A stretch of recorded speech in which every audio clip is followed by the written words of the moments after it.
Hello guys, welcome back our YouTube channel Divyashvi. నేనైతే చాలా బాగున్నానండి. మీరందరూ ఎలా ఉన్నారు? ఈ రోజు వ్లాగ్ వచ్చేసి మేము బుద్ధ టెంపుల్కి వచ్చామండి. మీరు కూడా ఫుల్ నా అలాగే చూసి ఎంజాయ్ చేయండి. చాలా డిఫరెంట్గా ఉందండి ఇక్కడ టెంపుల్ మొత్తం. అలాగే మేమైతే ఇప్పుడు ఫస్ట్ గ్రౌండ్ ఫ్లోర్లో ఉన్నామండి. అలాగే ఫస్ట్ ఫ్లోర్, సెకండ్ ఫ్లోర్ కూడా ఉన్నాయండి. మొత్తం ఫుల్ వీడియో కవర్ చేశాను. వీడియో ఫుల్ మిస్ అవ్వకుండా చూడండి ఫ్రెండ్స్. మీరు కూడా నా అలాగే చాలా డిఫరెంట్ అంటే ఫీలింగ్ చాలా డిఫరెంట్గా ఉంటుంది. ఎందుకంటే అన్నీ కొత్తగా మన తెలుగు వాళ్ళకి ఇవన్నీ తెలియవు కదండి. మన దేవుళ్ళు అన్నీ వేరు కాబట్టి ఈ బుద్ధిస్ట్ వాళ్ళు ఎలా పూజలు చేస్తారు, ఎలా చేస్తారు అన్నీ డిఫరెంట్గా ఉంటాయి అన్నమాట వీళ్ళవి. అలాగే నైవేద్యం కూడా చూసారా ఎలా పెట్టారో, చాలా డిఫరెంట్గా ఉంది కదా వీళ్ళది. అలాగే నేనైతే ఫుల్ ఎంజాయ్ చేశాను. ఫస్ట్ అయితే నేను రాననుకున్నాను, ఎందుకంటే రూట్ అంత డేంజర్గా ఉందండి. ఫుల్ చాలా పైన ఉందండి. నాకైతే ఫుల్ హెడేక్ వచ్చేసింది, చాలా వామిటింగ్స్ కూడా అయ్యాయి. కాకపోతే అక్కడికి వెళ్ళాక సెట్ అయిందండి. చాలా ఎంజాయ్ చేశాను.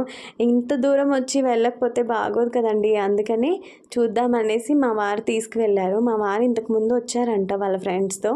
ఆయన చాలా ఎంజాయ్ చేశారు. అందుకని నాకు కూడా చూపించాలనుకున్నారు. టెంపుల్ అయితే చాలా పైన ఉందండి. జర్నీ అయితే బాగా లేదు, కానీ వెదర్ ఏంటి, ఈ గుడి ఏంటి చాలా బాగుందండి. బయట అయితే ఏదో అంటే గుడిలో నుంచి ఇలా బయటికి రాగానే ఆకాశం ఏదో మనకి టచ్ అవుతున్నట్టు ఫీలింగ్ వచ్చేసింది నాకైతే. చాలా బాగుంటుందండి. మబ్బులు కూడా మన పక్క నుంచి వెళ్ళినట్టు అలా అనిపిస్తున్నాయి. చాలా పైన ఉంది కదండి టెంపుల్, అందుకని వ్యూ అయితే ఏంటి అద్భుతంగా ఉందండి. ఇక్కడ నుంచి ఫుల్ మొత్తం కనిపిస్తోంది. నాకేదో ప్రపంచం మొత్తం చూసినట్టు అనిపిస్తోంది. చాలా నచ్చిందండి నాకు ఈ టెంపుల్ అయితే. మీరు కూడా పక్కా ఇక్కడికి వచ్చి ఎప్పుడైనా అరుణాచల్ ప్రదేశ్ వస్తే పక్కా దర్శించుకోండి. ఇక్కడికి వచ్చి చూడండి, చాలా అద్భుతంగా ఉందండి. మన ప్రపంచం చాలా అందమైనదండి. మనం చూస్తే కానీ మనకు తెలీదు. నాకైతే ఫుల్ నచ్చిందండి. నేను ఫుల్ ఎంజాయ్ చేశాను ముందైతే. కాకపోతే రూట్ బాగాలేదు కదండి, అందుకని చాలా హెల్త్ ప్రాబ్లమ్స్ వచ్చాయి అనుకోండి.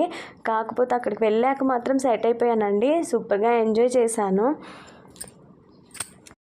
మీకు నా వీడియో నచ్చినట్లయితే లైక్ చేయడం మర్చిపోకండి ఫ్రెండ్స్. అలాగే నా ఛానల్ని సబ్స్క్రైబ్ చేసుకోండి. మీరు కూడా ఎప్పుడైనా ఈ ప్లేస్కి వస్తే మాత్రం మీరు ఫుల్ ఎంజాయ్ చేస్తారండి. ఇక్కడ నైవేద్యం కూడా విస్కీ పెట్టారండి. నాకు చాలా డిఫరెంట్గా అనిపించింది. ఎవరి పద్ధతులు వారివి కదండి. అందుకని మనం అందరినీ గౌరవించడం మన పద్ధతి, మన తెలుగు వాళ్ళ పద్ధతి. నేనైతే ఫుల్ ఎంజాయ్ చేశానండి. నాకు చాలా నచ్చింది. మా వారు కూడా ఫుల్ ఎంజాయ్ చేస్తున్నారండి. తెగ